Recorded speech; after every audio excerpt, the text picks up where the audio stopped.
Ika-15 kabanata sa pagpapatuloy. Ang nakaraan.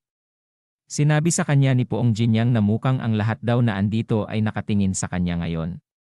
Na ikinagulat niya sa kanyang isip na makikita ang kanyang ama na escort king at ang kapitan ay nakatingin sa kanya, at ang kanyang mukhang palakang kapatid na si Byung-ryong at ang mga kaibigan nito.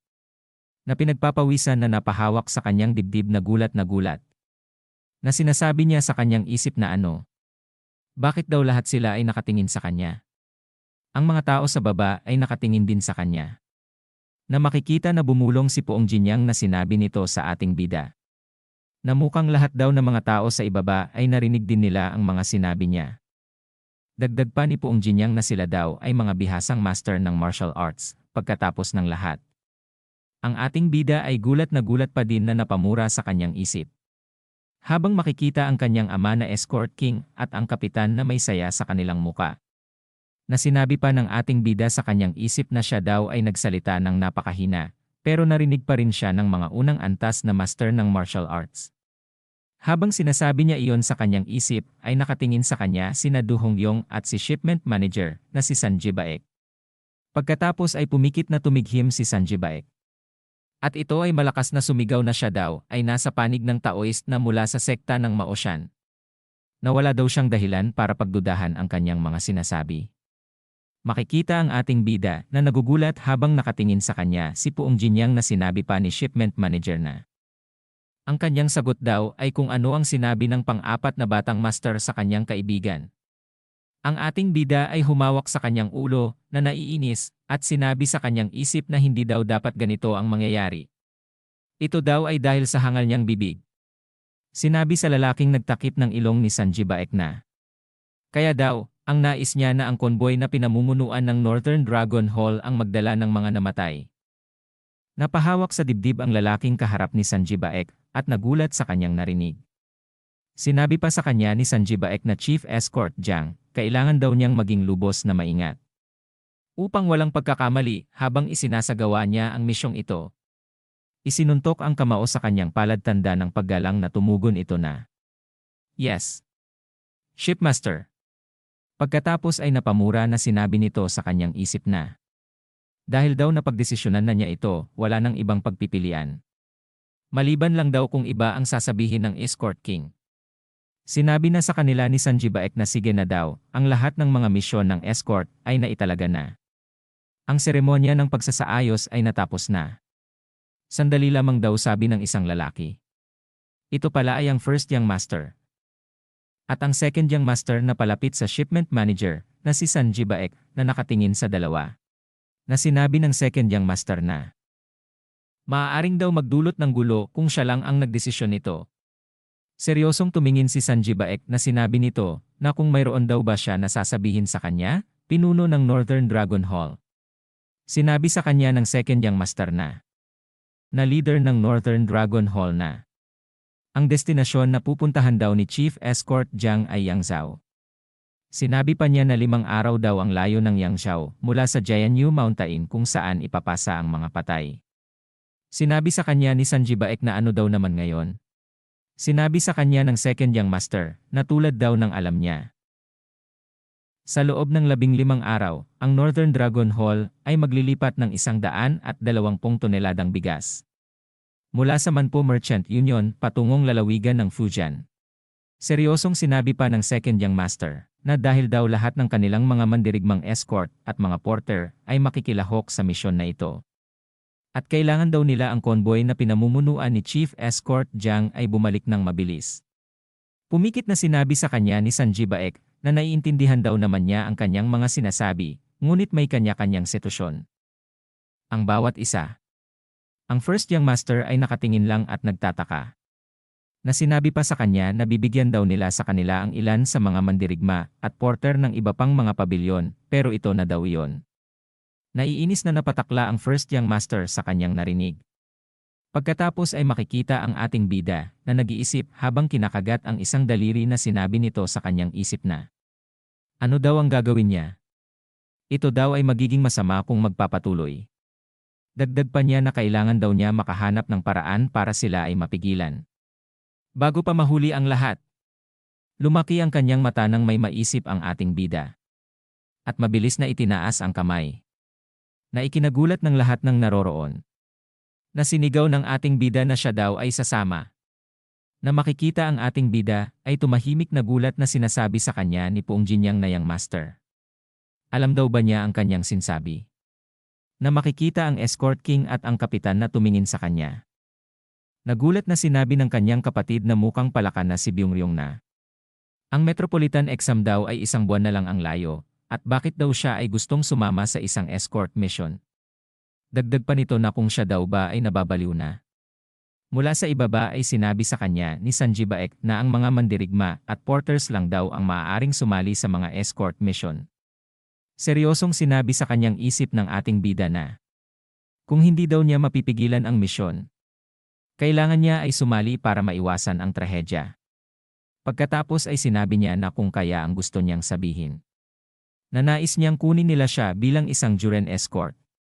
Alam daw naman nila na kwalipikado na siya para dyan. Na makikita na nakatingin sa kanya sina Sanji Baek at ang panganay niyang kapatid at pangalawang kapatid. Nakapikit na sinabi sa kanya ni Sanji Baek na ang mga Juren escort daw ay hindi sumasali sa mga misyon ng pag-escort. Bagamat bihira, may mga exception daw ito, hindi ba? Tumingin sa kanya ng seryoso si Sanji Baek na sinabi pa niya na naiintindihan. Daw naman niya ang nararamdaman niya tungkol sa mga marangal na gawa ng mga namatay. Pero pakiusap, huminto na daw siya rito. Dagdag pa niya na sila na daw ang bahala dito.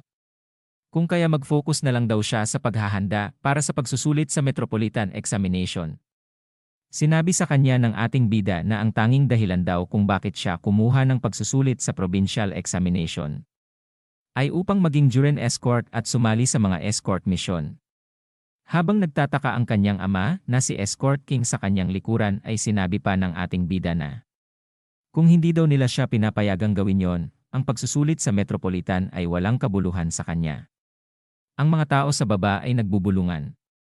Na sinasabi nila na ano ba yan? Hindi daw siya kukuha ng pagsusulit sa Metropolitan dahil lang hindi siya makakasama sa mga escort warriors. Akala niya pa naman daw ay nagmature na siya. Ano ba ang nangyayari ngayon? Hindi pa rin daw ba siya nakakapagpigil sa kanyang sarili? Sinabi sa kanya ni Sanji Baek na kapag pumasa daw siya sa pagsusulit sa Metropolitan, siya ay magiging mahistrado ng isang rehiyon. Dagdag pa nito na siya daw ba ay itatapon lamang ito para lamang maging isang escort warrior.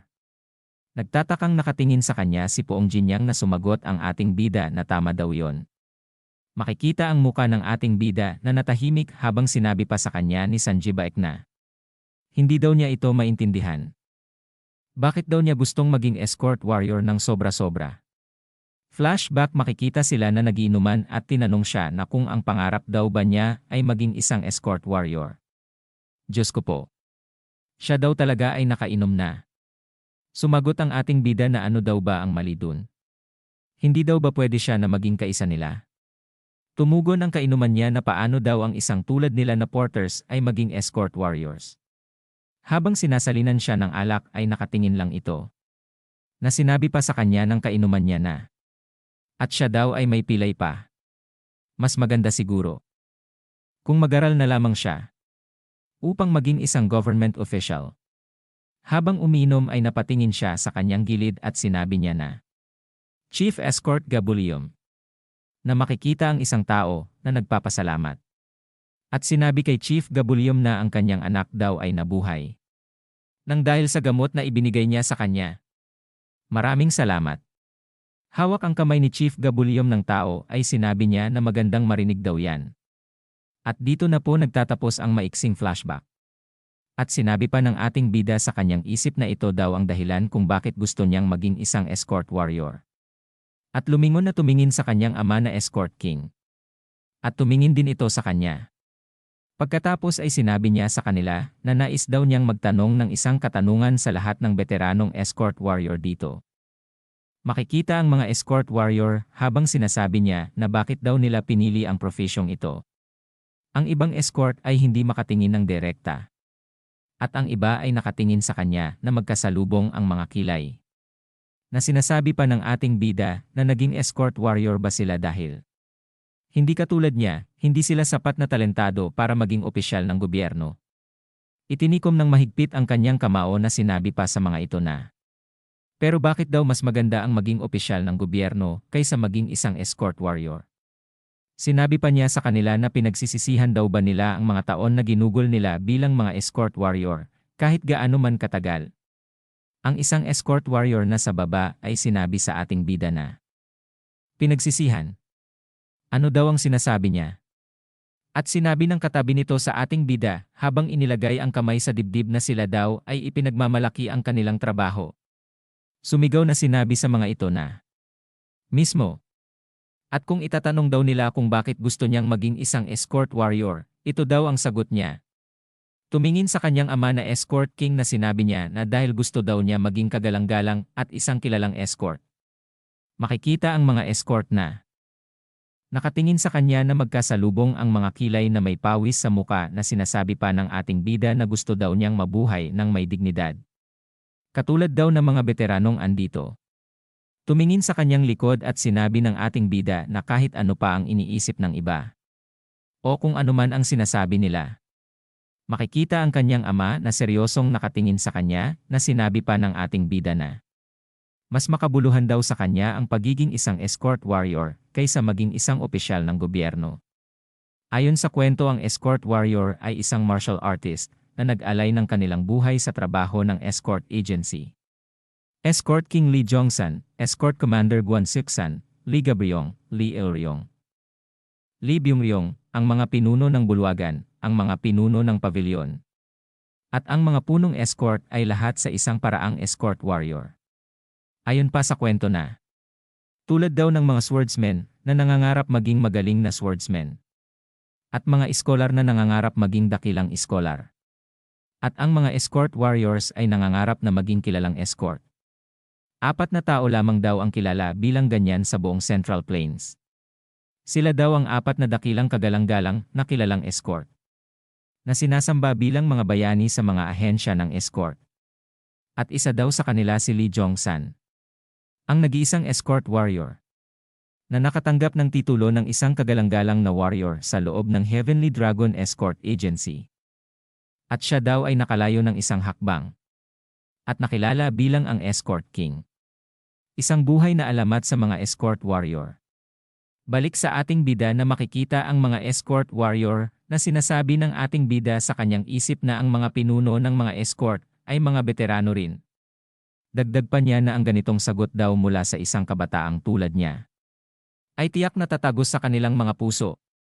Napangiti ang ating bida na sinabi pa sa kanyang isip na sa sandaling mangyari yon, ang mga bagay ay pupunta na daw sa kanyang paraan. Pagkatapos ay nagtataka ang ating bida ng sinabi sa kanya ni Pong Jinyang nangunit, di daw ba sabi niya tatanungin lang niya sila ng isa. At napasabi ang ating bida na hoy. At natawa ang mga escort warrior sa ibaba na sinabi pa na ang kaibigan daw ng young master ay tama. Masayang sinabi pa sa kanya ng mga escort warrior na ang dami na daw niyang sinabi, ngunit ang lahat daw ng ito ay tama. Hindi makapaniwala ang ating bida na makikita ang kanyang muka ay namumula ng bahagya. Na sinabi pa sa kanya ng mga ito na siya daw ay nakakamangha, young master. Pagkatapos ay sinabi niya sa kanyang isip na, buti daw naman at ito ay gumana, di ba? At tumingin sa kanyang ama na sinabi pa niya sa kanyang isip na ngunit ang lahat daw ay nakadepende sa kung ano ang magiging desisyon ng Escort King. At makikita na ngumiti ang Escort King. At sinabi sa pamamagitan ng sound transmission kay Sanji Baek na makikita ito na nakapikit. At biglang sumigaw na nagpahayag na daw ang Heavenly Dragon Escort Agency. Na mula daw sa araw na ito, si Juren Lee Jungryong ay kukunin bilang isang escort warrior. Na ikinagulat ng ating bida na naghiyawan ang mga tao. Ngumiti ang ating bida na naiinis na tinitingnan ng kanyang kapatid na mukhang palaka. Habang sinasabi pa din ni Sanji Baek na dagdag pa rito, si Juren Lee Jungryong ay sasama sa convoy. Na pinamumunuan ni Chief Escort Jiang Rianggi na papunta sa bundok ng Jinyu. Pagkatapos ay sinabi ng First Young Master sa kanyang kapatid na naging kakaiba daw ang takbo ng mga pangyayari. Tumugon ang Second Young Master na parang ganun na daw nga. Makikita ang kamao ng ating bida na nakatikom na sinabi pa ng first young master na hirap daw paniwalaan na si young master Jungryong ay isa ng escort warrior, ang astig niya. At masayang sinabi ng ating bida na sa kanyang isip na sa wakas, siya daw ay naging isa ng escort warrior. At dito na po nagtatapos ang ika-15 kabanata.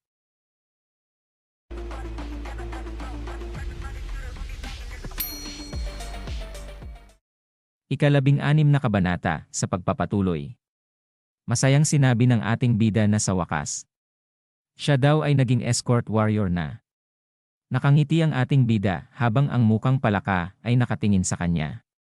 Na sinasabi pa ni Sanji Baek na si Juren Lee Jungryong ay sasama siya sa convoy na pinamumunuan ni Chief Escort Jang Ryanggi na papunta sa bundok ng Jianyu. Sinabi pa ng first young master sa second young master na ang mga bagay daw ay nagkaroon ng ibang takbo. Tumugon ang second young master na tama daw siya. Sinabi pa ng first young master na ang isipin daw na ang young master na si Jungryong ay isa ng escort warrior. Siya daw ay napakaastig. Ang ating bida ay lubos na maligaya. Na makikita pa ang luha sa kanyang mga mata. Na nakahawak pa sa kanyang dibdib ang kanyang kamay na sinasabi pa niya sa kanyang isip na matagal na daw niya itong pinangarap. Ang saya-saya daw niya na parang gusto niyang tumalon-talon na parang baliw.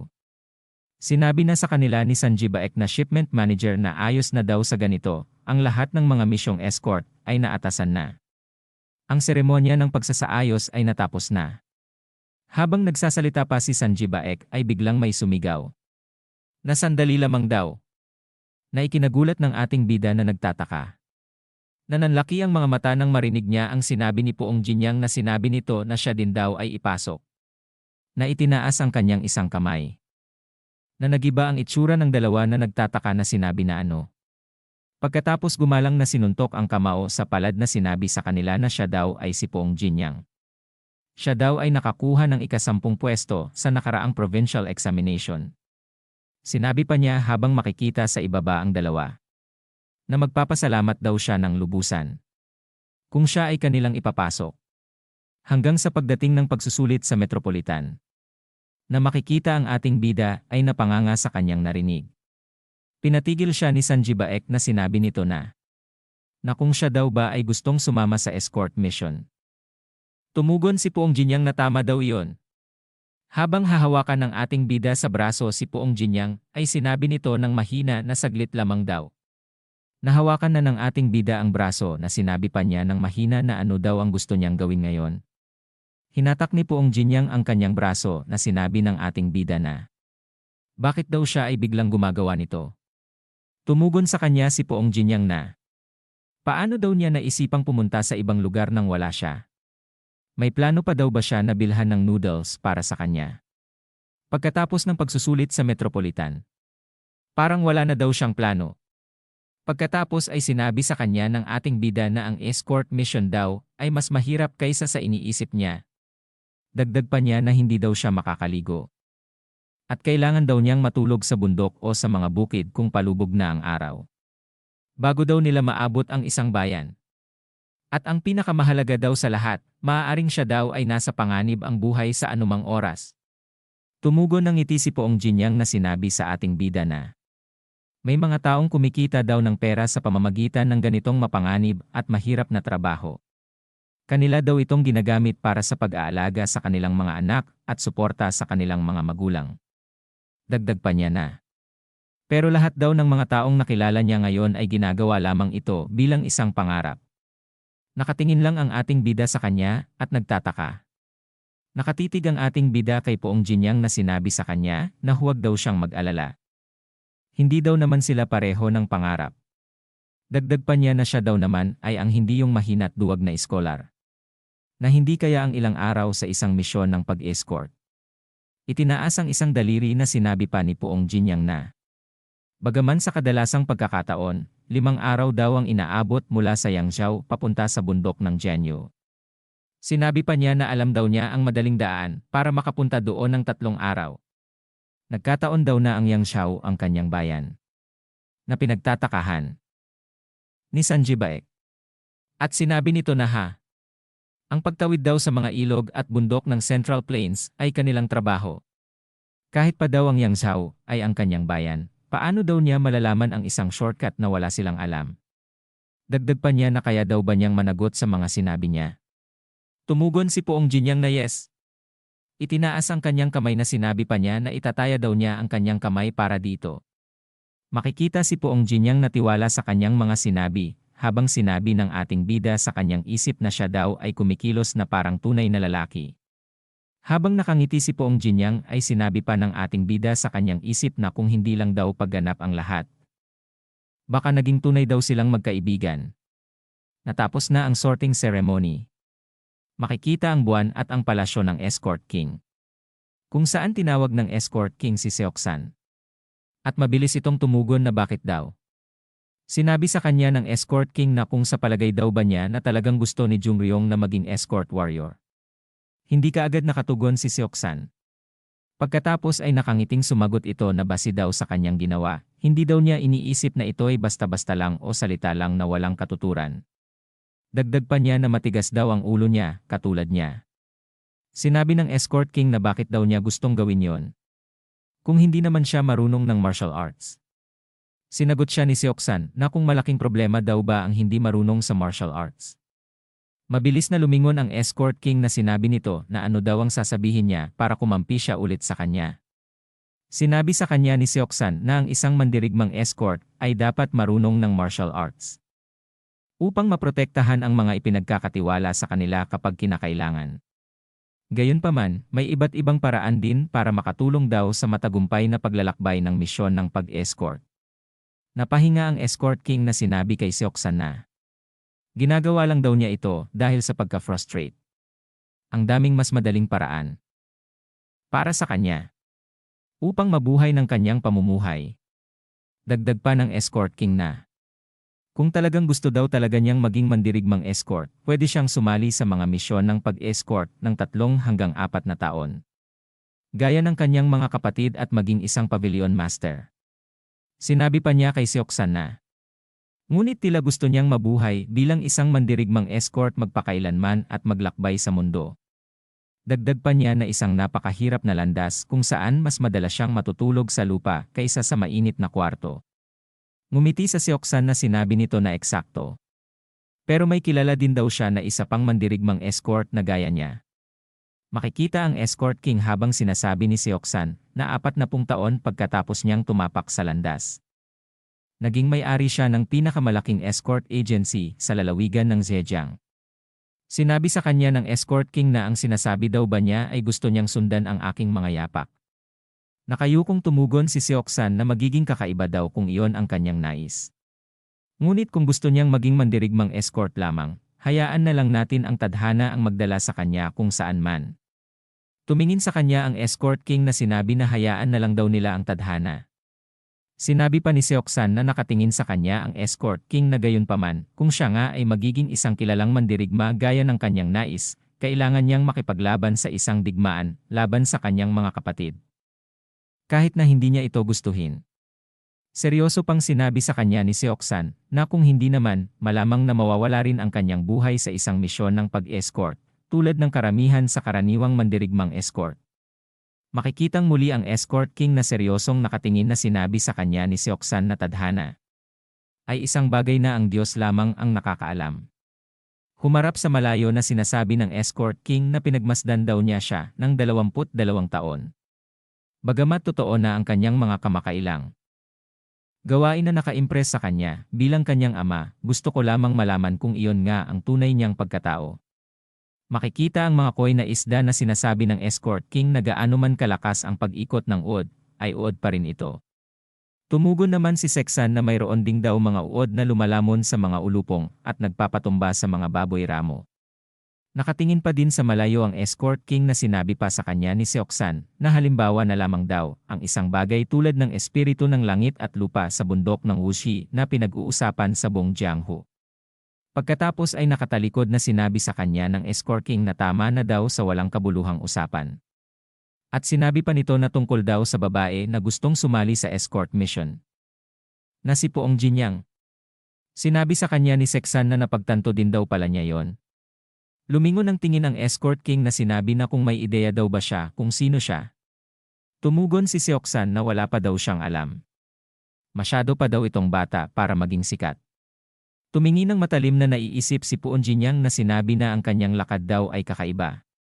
Sigurado daw siya na may malakas siyang martial arts. Ngunit bakit daw siya ay nagbalat kayo bilang lalaki para lapitan si Jungryong? Sinabi sa kanya ni Seoksan na huwag daw siyang masyadong mag-alala. Hindi daw ba niya nakita mismo? Palaging mabait ang tingin niya kay Jungryong. Makikita sina Puong Jinyang at ang ating bida na sinabi pa ni Seksan na siya rin ay masayahin at malinis. May kahinhinan din sa paraan ng kanyang pakikipag-usap at pag-ugali. Dagdag pa niya na sigurado daw siya na galing siya sa isang kagalang-galang na pamilya. Sinabi sa kanya ng escort king na hindi daw niya ito matitiis. Alamin daw niya kung sino siya. Yumuko si Seoksan na sinabi na siyempre daw naman. Sinabi pa sa kanya ni escort king na at siya daw maglagay ng isang may kakayahang mandirigmang escort bilang reinforcement para sa convoy na pinapangunahan ni Jiang Rianggi. Ngunit hindi si Gabryong, Earlyong at Byungyong. Seryosong nag-isip si Seoksan at sinabi nito na may isang tao daw siyang kilala bilang Gabulyong. Isa sa mga bagong mandirigma ng kanilang mga escort. Tinalo niya ng lubos ang karamihan sa mga pangunahing escort. Gamit ang espadang mahaba bilang kanyang sandata. Marami na din daw siyang pinagdaanan sa Jianghu. Pagkatapos ay sinabi sa kanya ng escort king na sige. Isama daw niya siya. Lumipat ang eksena kung saan makikita ang palasyo ng escort king. At makikita ang tatlong magkakapatid na sina Byungryong, Gabryong, at si Byungryong na inis na sinasabi nito na hayop na Jungryong na yan. Ano daw bang iniisip niya? Wala siyang alam tungkol sa martial arts. Bakit niya pinag-uusapan ang pagiging mandirigma ng escort at pagpunta sa misyon ng escort? Anong kalokohan daw yon? Napatingin ang second young master sa kanyang kuya nang sabihin niya na hindi ako makapaniwala na pupunta siya sa misyon ng escort samantalang dapat niyang pagtuunan ng pansin ang paghahanda para sa metropolitan exam. Hindi imposible para sa kanya na makapasa dito. Lalo na't siya daw ang naging top scholar sa provincial exam, sinabi naman ng second young master na kapatid ng ating bida na. Sa totoo lang, mataas ang tsansa niyang makapasa. Kung hindi lang niya minamaliit ang metropolitan exams.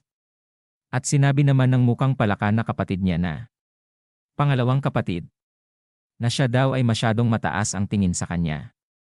Kahit na totoo man na siya ang top scholar sa provincial exam, iba naman daw ang antas ng metropolitan exam.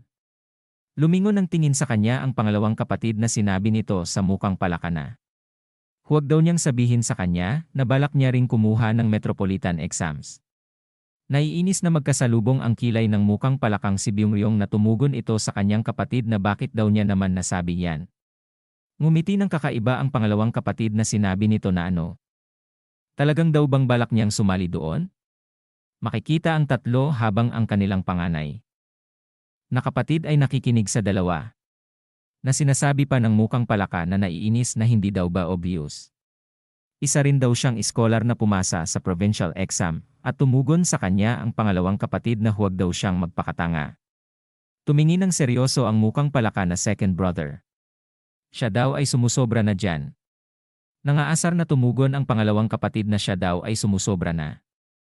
At biglang tumawa na sinabi pa niya na malay daw niya, baka binayaran ng ina niya ang mahistrado para makapasa siya sa provincial exam. At pero paano mo balak pumasa sa metropolitan exam?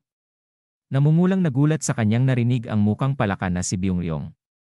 Na sinabi pa ng kanyang pangalawang kapatid na pupunta daw ba siya ng Beijing para manghikayat ng mga hukom. Pagkatapos ay sinabi ng mukhang palaka sa kanyang isisp na buwisit. Paano daw niya nalaman iyon? At tumakla ang pangalawang kapatid na sinabi pa niya na dapat kang mahiya sa sarili mo, bata. Nagsalita ang first young master na napatingin ang second young master nang sabihin nito na parang lumalaki na daw si Jungryong nitong kamakailan. At iba na rin daw ang pagtrato sa kanya ng kanilang ama. Tumugon ang pangalawang kapatid na kung may alam daw ba siya tungkol dyan. Pagkatapos ay nakatalikod na sinabi nito sa kanila na ang kanilang ama daw ay ibinigay ang meteorite iron dagger kay Jungryong. Na ikinagulat ng dalawa. Nanlaki ang mata ng pangalawang kapatid na sinabi nito ang meteorite iron dagger. Ibinigay niya ang isang mahalagang item kay Jungryong. Tumugon ang panganay na kapatid na tama daw iyon. At malungkot pa niyang sinabi na ang mababang usbong daw na iyon. Na mas mabuting hindi na tumubo bilang isang puno. At dito na po nagtatapos ang ika-16 na kabanata.